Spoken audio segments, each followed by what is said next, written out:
L'invité qui revient avec un nouveau clip après avoir fait sauter Internet avec sa vidéo, les Confinis. Il revient avec une tournée, on l'attend salle Playel, 30 et 31 octobre prochain, un nouvel album qui s'appelle Mes adieux provisoires, heureusement. On lui doit les jolies colonies de vacances, le Zizi, Lily, la cage aux oiseaux, évidemment vous avez deviné. Bonsoir Pierre Perret. Salut les amis. Fidèle au MAG et à Canal+, toujours. Oui. C'est sympa. Oui, c'est ma nature. C'est sympa de venir nous voir. Comment ça va? Bien. Ben, j'arrête pas d'écrire. Et j'arrête pas d'être déçu parce que tous les concerts sautent. Toute l'année, ça a sauté partout. Bon, alors j'espérais, il y en avait au mois de mai, il a sauté. Il y en avait 3 au mois de juin. On a un pied en l'air, on ne sait pas, on va voir, quoi. Mais c'est reprogrammé pour plus tard. Ils ont tous été reprogrammés, mais pour 2022... Aïe, ouais. C'est comme ça, mais Playel, j'espère que ça ne va pas sauter parce que le 30 et 31, j'espère bien être au garde à vous sur la scène. Là. Vous appelez ça des adieux provisoires, pourquoi? Vous faites comme Michel Sardou qui dit je suis pas mort, je dors. C'est ça? Il a fait un bouquin. Pas du tout. Moi, non, je dors pas. Je le prouve puisque je suis sur les scènes sans arrêt à longueur d'année. Et puis surtout, j'écris plus que je chante encore, donc... Ça, c'est curieux. Cette période du confinement vous a énormément inspiré. Bon, c'est vrai, mais j'ai jamais arrêté, de toute façon, d'écrire. Moi, j'ai écrit toute ma vie, tout le temps, des bouquins, des chansons, de tout. Est-ce que vous savez à peu près combien de chansons vous avez à votre actif? Oui, pas loin de 500 à 20 près. Ah ouais? Oui. Est-ce qu'elles sont écrites chez vous, ces chansons? Est-ce qu'il y a un cahier où il y a toutes vos chansons manuscrites, où tout est tapé dans des disques durs? Toutes tenues, toutes dans le même. Non, bien sûr. Mais j'ai un petit coffre à la maison, mais pas un coffre-fort, hein, mais où j'ai compté l'autre jour, il y avait une 60aine de cahiers d'écoliers pleins à ras-bord. Sans compter ceux que j'ai dû planquer à droite, à gauche, que je retrouverai un jour sur... Mais vous savez que les fans et peut-être les profs de français, et tous les profs de français qui officient dans les collèges et lycées qui portent le nom de Pierre Perret, attendent peut-être le facsimilé des manuscrits que vous les publiez. Alors ça, je ne sais pas s'il a eu le tuyau. J'ai pas eu le tuyau, mais je me dis c'est normal qu'on ait les manuscrits. C'est dans les tuyaux. C'est dans les tuyaux. Donc c'est un scoop. Oui. Voilà, on a un scoop. Pierre Perret va publier ses manuscrits. Gérard Collard, tiens, on a un libraire. Le public va foncer sur des manuscrits. L'intégrale, c'est-à-dire celles que vous avez chantées et celles que vous n'avez pas chantées? J'ai tout chanté. Vous avez tout chanté? Dans les 500, vous avez tout chanté? Ouais. Ah ouais, champion. Pierre Perret, on va écouter, tiens, bientôt. C'est le nom d'une chanson inédite qui vient de sortir. Le clip vient de sortir. Puis on en écoute un petit morceau et puis ensuite on en parle avec Pierre Perret. Oui, on s'en fera des bisous. Bientôt. De voraces baisers de loup. Jusqu'aux bisous très doux. Des bisous sur les paupières. Et des patins d'enfer, mais ils peuvent nous faire payer un impôt s'ils voient qu'on s'embrasse trop. Comment elle vous est venue celle-là? Parce qu'elle tourne, hein? C'est surtout la musique qui est très prégnante qui m'a niqué une bonne semaine de nuit. Je la chantais en battant la mesure avec mes orteils. Je ne pouvais pas me sortir cette putain de musique de la tête. Mais alors ça a été quand même... c'est très rare, mais quand c'est la musique qui entraîne au départ, le reste vient relativement assez facilement. Et j'ai fait le tri dans tout ce que j'avais à dire, parce qu'il y avait beaucoup de choses à dire sur le bientôt qui nous attend, bien sûr. Et voilà, enfin... Mais je l'ai fait en même pas un mois, ce qui est pour moi très, très rapide. C'est amusant parce que c'est le pendant des Confinis. Les Confinis étaient acides, elle était mordante, et finalement vous avez pardonné d'une certaine façon. Vous avez rajouté, c'est Pierrot la tendresse, quoi. Voilà, un peu, peut-être, oui. Mais c'était une ponctuation du début, et ça, vraiment, à la fin, c'est un peu ce qu'on attendait, parce que j'ai reçu un courrier là-dessus dément, puis il y a 600 ou 700 000 vues aujourd'hui, là, et il est sorti il n'y a pas longtemps. Ouais. Est-ce que quand vous écrivez une chanson avec la mélodie qui vous vient en tête, quand c'est comme ça que ça vous ne quitte plus, vous savez que ça va être un tube? Non. Non, jamais? J'ai jamais... j'ai jamais subodoré un tube dans ce que j'ai fait. Vous n'avez pas de témoin, votre femme, vous lui chantez pas avant? Oui, puis mais vous voyez bon, si qu'elle sort. Non. Oui, mais là, tout le monde se trompe ou peut se tromper. Je veux dire, j'ai tout entendu souvent au début sur mes chansons, mais c'était toujours faux. Ah, c'est vrai. On ne peut pas présumer de... Je me suis dit, c'est un truc tellement improbable. Je ne pensais pas que par dizaines de millions, cet album n'en finirait pas d'être vendu Surtout partout. à l'époque. hein.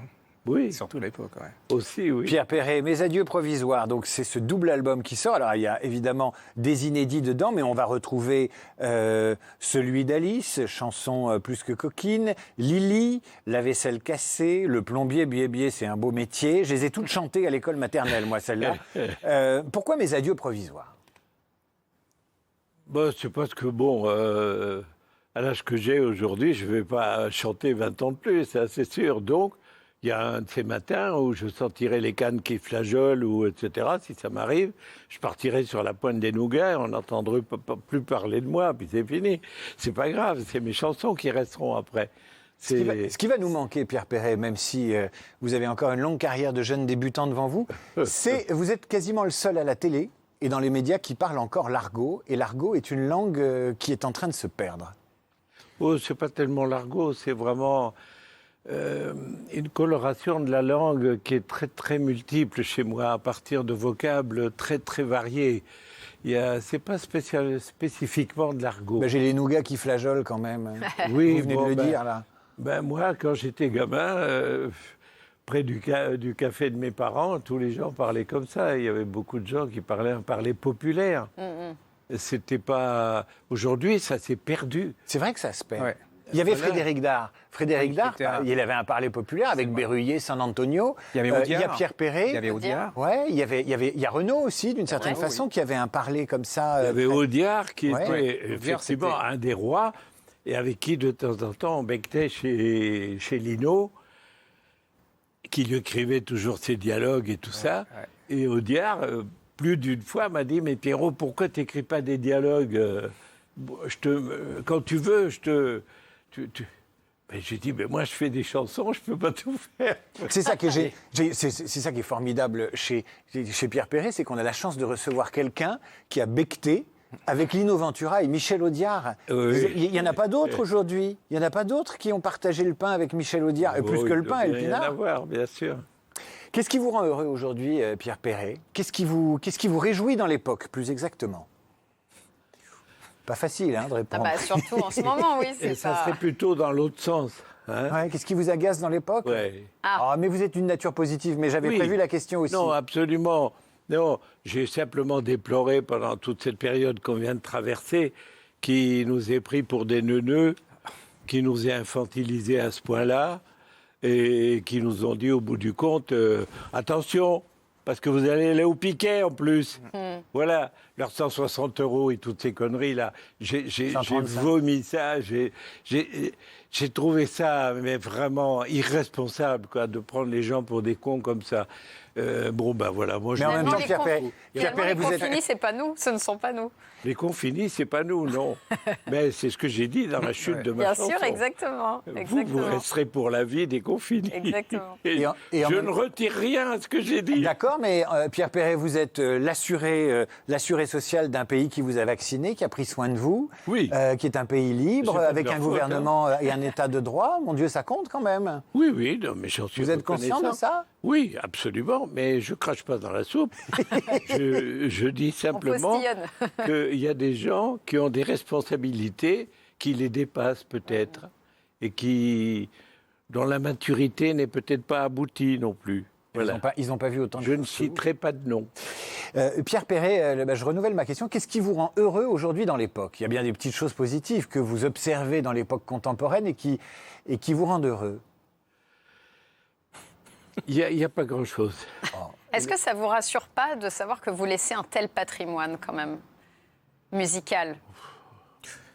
Je ne sais pas ce qui ça intéressera dans le futur, mes Si, chansons. vous vous rendez vraiment. compte, depuis toutes ces générations, ces Je sais chansons pas, qui peut-être passent bien, oui. de famille en famille, d'enfant à... La chose, surtout qui me préoccupe le plus, c'est vraiment l'avenir des jeunes à qui on a mis tellement peu de bagages dans le cartable au départ, parce qu'on a été vraiment très laxiste avec eux. L'enseignement a été mauvais depuis 30 ou 40 ans. Quand je vois les lettres, le courrier que je reçois, je suis atterré. Et les jeunes, je trouve, sont vachement courageux aujourd'hui de faire face à quelque chose qui ressemble un peu à ce que moi j'ai connu dans l'angoisse qu'un gosse peut ressentir. Moi, j'ai connu l'occupation. C'est pas rien, l'occupation. Il y en a peu qui ont connu l'occupation. Mais il y avait des moments où on étouffait et on était... Vous aviez quoi, 12-13 ans sous l'occupation? J'avais 8 ans. 8 ans. J'avais 8 ans et en 42, j'avais 8 ans. Je vous propose, Pierre Perret, de regarder un petit jeune. Il passe à la télé, c'est la télé noir et blanc. Alors, c'est une télé où on pouvait fumer.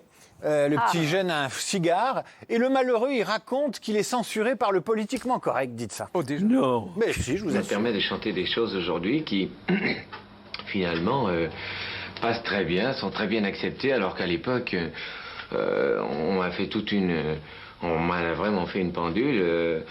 Quand je disais pipi dans le lavabo, on m'a dit que c'était monstrueux et que j'avais pas le droit de dire ça. Je ne fais pas partie des classiques, je ne ferai certainement jamais partie des classiques. Et finalement, je ne tiens pas tellement à faire partie des classiques. Et pourtant, vous êtes faites planté. partie des classiques. Eh merde, j'ai eu tout faux dès le départ. Vous fumez Non, mais toujours, c'est alors, bien. à cette époque-là, le jeune homme qui parle, là, vous avez 35 ans? 35, La trentaine, oui, la à peu trentaine. près, oui. Le jeune homme qui parle là commence à avoir un peu de succès. Il a fait une chanson Pipi dans le lavabo. Enfin, je sais pas dans quelle chanson on retrouve Pipi dans le lavabo. Dans les colonies de vacances. Voilà, et on vous l'a censuré à ce moment-là. On voulait que vous toussiez quand vous la chantiez. Exactement, que Madame de Gaulle a demandé de faire interdire à Radio France, à France Inter de l'époque. C'est elle qui a demandé, nous vous serions très reconnaissants de ne plus programmer cette chanson que nous considérons comme la honte de la France. Oh là là. Donc ça aurait donné Donc, dans le lavabo. j'ai pris mes galons tout de suite, j'étais la honte de la France dès le départ. Mais aujourd'hui, on censure les rappeurs et c'est leur fait de guerre. Vous avez été censuré par Yvonne de Gaulle. Voilà. Pierre Perret, est-ce que vous êtes resté fidèle au jeune homme qu'on a vu dans cette archive? Oui. Donc- Finalement, ses rêves, ses ambitions, Oui, il les je a crois que réalisés. la chose que j'ai le mieux réussi dans ma vie, c'est de préserver ma liberté. Ah vraiment, j'ai eu la chance de faire exactement ce que je voulais toute ma vie. Comment vous avez fait? Parce qu'il y a beaucoup de producteurs qui ont tordu dans tous les sens des vedettes, qui se sont fanés. Comment vous avez gardé votre indépendance sans faire du disco, sans montrer vos fesses, sans faire de la télé-réalité? C'est parce que très tôt, j'ai créé ma maison de disques avec Rebecca. On a fondé les éditions Adèle pour mon indépendance. Parce que j'étais allé chez Barclay, j'étais allé chez Vogue. Et là, après, je sentais que j'étais tenaillé. J'ai eu des propositions mirobolantes avec beaucoup d'argent, beaucoup de tout. Mais il fallait ci, il fallait là. Moi, je voulais surtout une seule chose, c'est mon indépendance. Voilà. Je voulais que ça. Et je l'ai eu toute ma vie. Et bravo. Les jolies colonies de vacances, vous dites, on a voulu me censurer la chanson. Ça lui a donné encore plus de succès, parce que tout le Oui. monde la connaît. Oui. Chaque fois qu'on veut cacher quelque chose, pouf, c'est ce qu'on appelle Le sur lendemain, Internet Ils ont fait l'annonce. l'effet Barbara Streisand. Ils en ont vendu 100 000. Le lendemain. Est-ce qu'il y a des chansons que vous ne pourriez plus écrire ou que vous ne pourriez plus écrire aujourd'hui? Oui. Votre stylo tremblerait. Ah non, Tremblay, non, je les écris. Mais il y en a que j'ai écrites à une époque que je ne pourrais plus écrire pour qu'elles soient entendues aujourd'hui. Lesquelles? À l'époque. Lesquelles? Oh, il y en a beaucoup. Parce que si vous nous dites lesquelles, elles vont repartir. Vous allez Non, mais Par rapport vendredi. au rôle de la femme, des choses comme ça, ou par rapport au corps? Alors, vers l'époque du Zizi, j'ai écrit une chanson. C'était en pleine ce qu'on a appelé l'éducation sexuelle à l'école. J'ai écrit une chanson qui s'appelle Papa, Maman. Comment papa a fait un petit frère à maman, etc. Et j'évoque je parle de pénis, de choses qui sont dans le dictionnaire. Hein. Ouais. et dans la nature. Aujourd'hui, je sais, depuis peu, puisque ça date de ce matin, Ah oui. Ah oui. Je sais depuis peu qu'il y a certaines écoles où on a enseigné cette chanson, parce qu'il y a beaucoup de chansons qu'on programme et qu'on fait écouter dans les écoles. Et on l'enseigne plus. Et ils ont été obligés de retirer... la chanson. Vous l'avez su ce matin. La chanson, je l'ai su ce matin. Comment elle s'appelle cette chanson? Papa, maman donc. Papa, maman. Papa, est-ce qu'on la retire parce que... Je ne vous dirai pas où, parce que c'est très près de Paris. Non, mais est-ce que cette chanson est retirée, Pierre Perret, parce qu'elle est trop crue, ou parce que, au contraire, le fait d'enseigner aux enfants qu'un père et une mère, ça fait des enfants, ben c'est trop classique, alors qu'aujourd'hui, 2 mères peuvent faire un enfant, et 2 pères peuvent faire un enfant. Le politiquement correct peut marcher dans les deux sens. C'est les mots qui ont suscité des comme restrictions pénis. très sérieuses chez les parents, en demandant qu'on n'enseigne pas ça à leurs enfants. Voilà. Waouh, même du Pierre Perret. Oui. Donc vous ne dites pas le nom de la ville, il faudra qu'on cherche. Versailles. C'est une chanson où les mots disent crûment les objets sexuels féminins et masculins. Bon. Bah et ça n'existe que dans le Larousse. Ben oui. Malheureusement, mais pas chez Perret. Et pourtant, Pierre Perret, comme un couillon, il s'en sert. Et voilà. Et pourtant, Pierre Perret est dans le Larousse, mais c'est comme ça. Hein. Et pourtant, vous êtes dans le Larousse. Vous avez fait bonne chère pendant cette année de confinement. On sait que vous adorez la cuisine, que vous adorez cuisiner, que vous avez écrit des livres de cuisine avec des recettes. J'en ai commis 3 ou 4. Est-ce que vous avez été gourmand cette année ou vous vous surveillez énormément? Non, pas plus gourmand que d'habitude, parce que je le suis raisonnablement. Je fais attention. J'ai eu une grande chance de ne pas avoir des dichotomies de poids trop énormes dans ma vie. D'abord, pour rentrer toujours dans mes costards, sinon ça revient trop cher, d'en acheter des nouveaux à chaque fois qu'on va faire un concert. C'est sûr. Mais très tôt, j'ai eu un jardin, puisque j'habite 70 km de Paris, et que ce que je voulais, c'était un potager.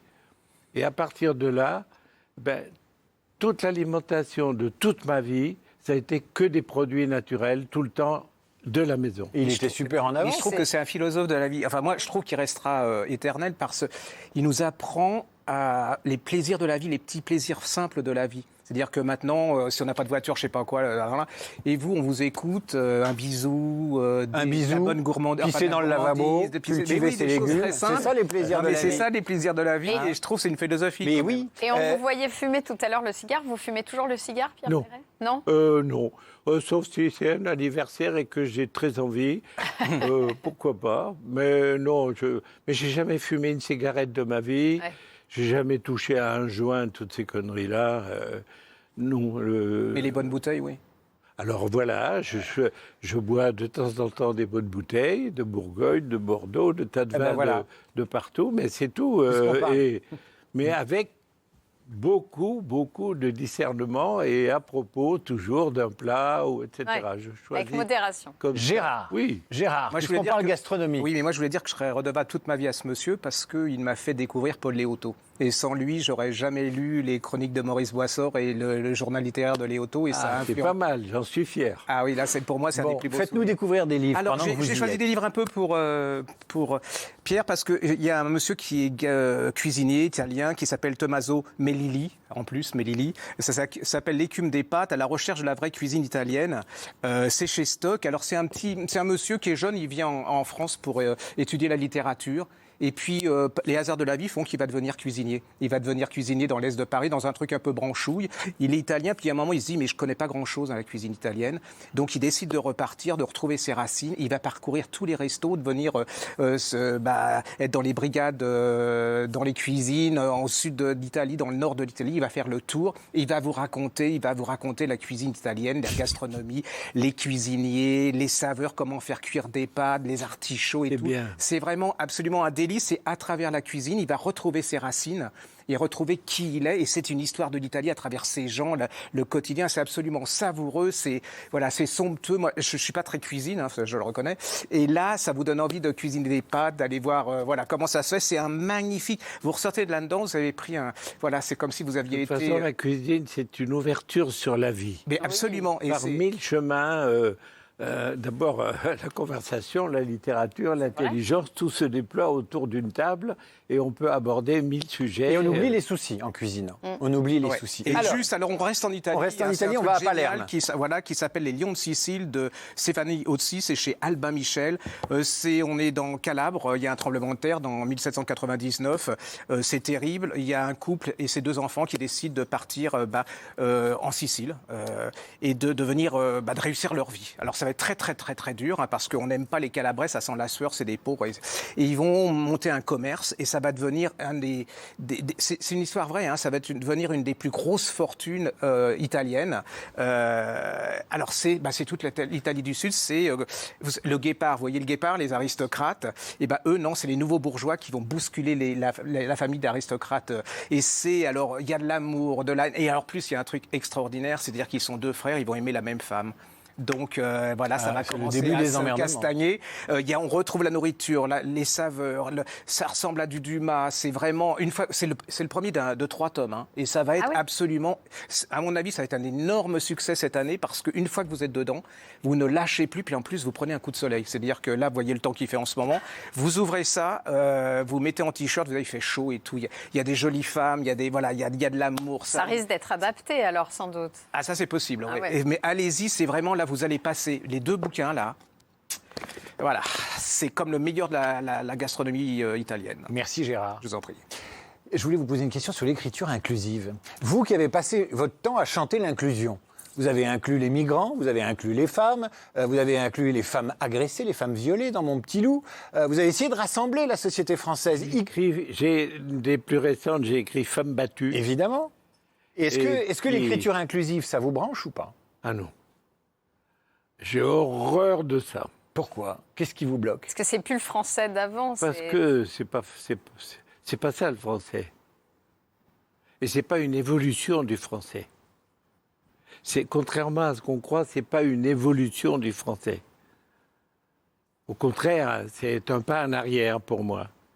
Mais bon, on pourrait discuter de ça toute la nuit, on n'a pas le temps. Mais je suis résolument contre. Pierre Perret. Tu aimes ça, toi? Ah non, moi je déteste ça. Ah bon, très bien. Je trouve qu'en Bravo. français, il y a des règles. Bienvenue au club, Et camarade. puis en chanson, c'est impossible. Je vais vous lire quelque chose qui n'est pas écrit en... Je vous lis une chanson qui n'est pas écrite en écriture inclusive, c'est du Pierre Perret censuré dans le texte. Ah.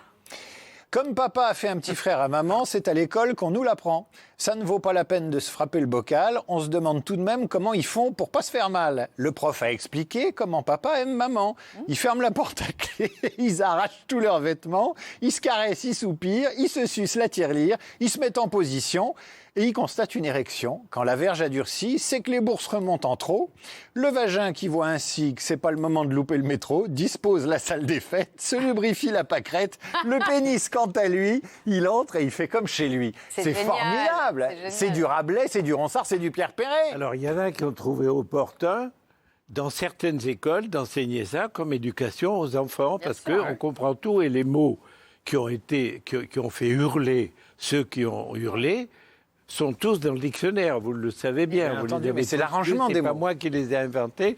Je n'ai fait que faire une chanson malheureuse qui a l'heure de ne pas plaire à tout le monde, Et- mais que personne connaît, ça va.